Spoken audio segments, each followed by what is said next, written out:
வணக்கம். சில சின்னங்கள் இருக்கு. அது எல்லாம் வெறும் பொருளா பார்க்க முடியாது. அதுக்கு பின்னாடி ஒரு பெரிய கதையே இருக்கும். ரொம்ப ஆழமான அர்த்தமும் இருக்கும். இன்னைக்கு நாம அப்படி ஒரு சின்னத்தை பத்தி தான் பார்க்க போறோம். அதுதான் முள்முடி. வாங்க, அதோட வரலாறு என்ன, அதோட முக்கியத்துவம் என்னன்னு ஆழமா பார்ப்போம். இந்த ஒரு வரி யோசிச்சு பாருங்க. வரலாற்றிலேயே ரொம்ப முக்கியமான, அதே நேரத்துல மிக்க கொடூரமான ஒரு காட்சிக்கு நம்மள நேரடியா கூட்டிட்டு போகுது. இது வெறும் ஒரு வரலாற்று பதிவு மட்டும் இல்லைங்க, அது ஒரு உச்சக்கட்ட கொடுமையோட நேரடி சாட்சி. அப்போ நம்ம முன்னாடி இருக்கிற கேள்வி இதுதான். ஒருத்தரை கொடுமைப்படுத்துற ஒரு கருவி எப்படி மனித குலத்தோட நம்பிக்கையின் அடையாளமா மாறுச்சு? துன்பத்தோட சின்னம் எப்படி மீட்பின் சின்னமா ஆச்சு? வாங்க, இந்த ஆச்சரியமான மாற்றத்தை சேர்ந்து ஆராயலாம். சரி, முதல் கட்டமா ஏழனத்தின் கிரீடம். இந்த சம்பவம் எங்க ஆரம்பிச்சதுன்னு பாப்போம். ரோம ஆளுநர் பிலாத்துவின் தலைமையகமான அந்த பிரிட்டோரியத்தில் அப்போ என்ன நடந்துச்சுன்னு கொஞ்சம் விரிவா பார்க்கலாம்.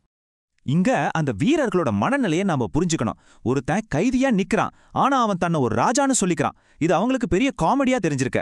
அதனால இவரை எவ்வளவு அவமானப்படுத்த முடியுமோ அவ்வளவு அவமானப்படுத்தணும்னு நினைக்கிறாங்க.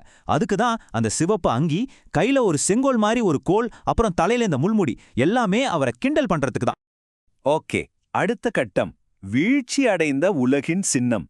இப்போ அந்த பிரிட்டோரியத்துல நடந்த வரலாற்றை விட்டு அதோட ஆழமான அர்த்தத்துக்குள்ள போவோம்.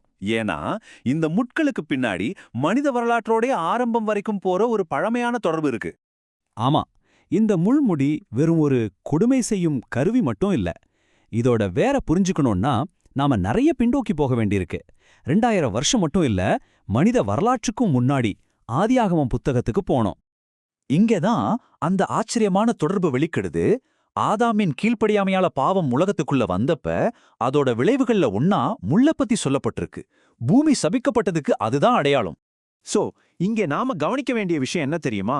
அந்த ரோம வீரர்கள் தெரிஞ்சோ தெரியாமையோ மனித குலத்தோட வீழ்ச்சியின் அடையாளமா இருந்த அந்த முள்ள அதே மனித குலத்தோட மீட்போரோட தலையில வைக்கிறாங்க. பாவம் கொண்டு வந்த சாபத்தையே அவரே தன் தலையில ஏத்துக்கிறாரு. ஓகே, மூணாவது பகுதி வழக்கத்திற்கு மாறான ராஜா. இதுதான் இந்த முள்முடி விஷயத்துல இருக்கிற பெரிய முரண்பாடு. வீரர்கள் அத கிண்டலுக்காக பயன்படுத்தினாலும் அவங்களுக்கே தெரியாம அது இயேசுவோட உண்மையான, ஆனா யாரும் எதிர்பார்க்காத ராஜரீகத்தை உறுதி பண்ணுச்சு. அது எப்படின்னு இப்போ பாப்போம். இந்த ஒப்பீட்டை பாருங்க, நல்லா புரியும்.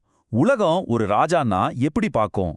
தங்கத்துல கிரீடம், பெரிய ராஜா அங்கி, பலத்தை வச்சு ஆட்சி செய்யறது, சரிதானே?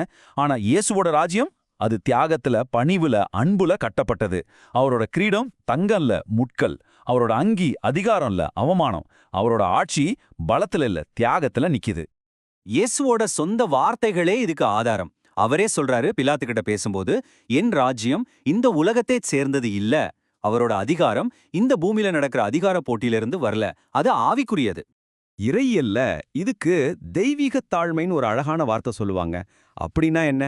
கடவுளோட மகனா இருந்தும் அவர் தன்னோட தெய்வீக அதிகாரத்தை கெட்டியா பிடிச்சுக்காம தன்னையே தாழ்த்தி ஒரு அடிமை மாதிரி ஆகிறாரு. அந்த அவமானத்தை ஏத்துக்கிட்டது மூலமா ராஜரீகம்னா என்னங்கிறதுக்கே ஒரு புது வரையறையை கொடுத்துட்டார். அடுத்தது 4வது பகுதி, தியாகத்தின் மூலம் வெற்றி. சரி, அவரோட ராஜ்யம் தியாகத்தால் ஆனதுன்னு சொல்லிட்டோம். ஆனா அந்த தியாகத்தோட இறுதி நோக்கம் என்ன? அந்த வலியோட விளைவு என்ன? வாங்க, இப்ப அதை தான் பார்க்க போறோம். இங்கே பவுல் ரொம்ப தெளிவா சொல்றார். எளிமையா சொன்னா, இயேசு அந்த முள்முடிய நமக்காக அணிஞ்சுகிட்டார். நம்ம இடத்துல நின்று அவர் அதை ஏத்துக்கிட்டார். மனிதகுலம் செஞ்ச பாவத்தோட சாபத்தை அவர் தன்மேல ஏத்துக்கிட்டார். இங்கதான் ஒரு நம்ப முடியாத மாற்றம் நடக்குது.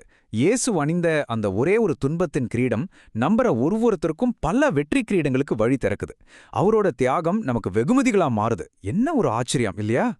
ஆமா, புதிய ஏற்பாடு விசுவாசிகளுக்கு கிடைக்க போற பல கிரீடங்களை பத்தி பேசுது. நீதியின் கிரீடம், ஜீவ கிரீடம், மகிமையின் கிரீடம்னு இவ்ளோ வெகுமதிகள் வாக்குறுதி அளிக்கப்பட்டிருக்கு. ஆனா நம்ம ஞாபகம் வச்சுக்க வேண்டியது ஒண்ணுதான். இதெல்லாம் நமக்கு சாத்தியமாகறதுக்கு காரணம் இயேசு முதல்ல அந்த அவமானத்தோட கிரீடத்தை நமக்காக அணிஞ்சுக்கிட்டதுதான். சரி, இப்ப நாம இந்த விளக்கத்தோட இறுதி கட்டத்துக்கு வந்துட்டோம். 5வது பகுதி, முள்முடி சூடிய மரபு. ஒரு கிண்டல்லையும் சாபத்திலையும் ஆரம்பிச்ச இந்த கதை எப்படி மீட்பு, மகிமை, வெற்றின்னு ஒரு பெரிய மாற்றத்துல முடியுதுன்னு தொகுத்து பார்ப்போம். இந்த ஒரு வார்த்தை, இதுதான் இந்த முழு விளக்கத்தோடைய சாராம்சம். நாம அந்த ஜீவ கிரீடத்தை பெறணுங்கிறதுக்காக இயேசு அந்த சாபத்தை தன்மேல ஏத்துக்கிட்டார். அவரோட தியாகம் நம்ம வாழ்வு. இறுதியா இந்த ஒரு கேள்வியோட இந்த விளக்கத்தை முடிச்சுக்கலாம். உண்மையான இறுதி அதிகாரம் ஒரு சிம்மாசனத்துல இல்ல, ஒரு சிலுவையில தான் இருக்குன்னா அதோட அர்த்தம் என்ன? இந்த ஒரு முரண்பாடு அதிகாரம், தியாகம், வெற்றின்னு நாம யோசிக்கிற விஷயங்களையே மாத்தி போடுது இல்லையா? கொஞ்சம் யோசிச்சு பாருங்க. நன்றி.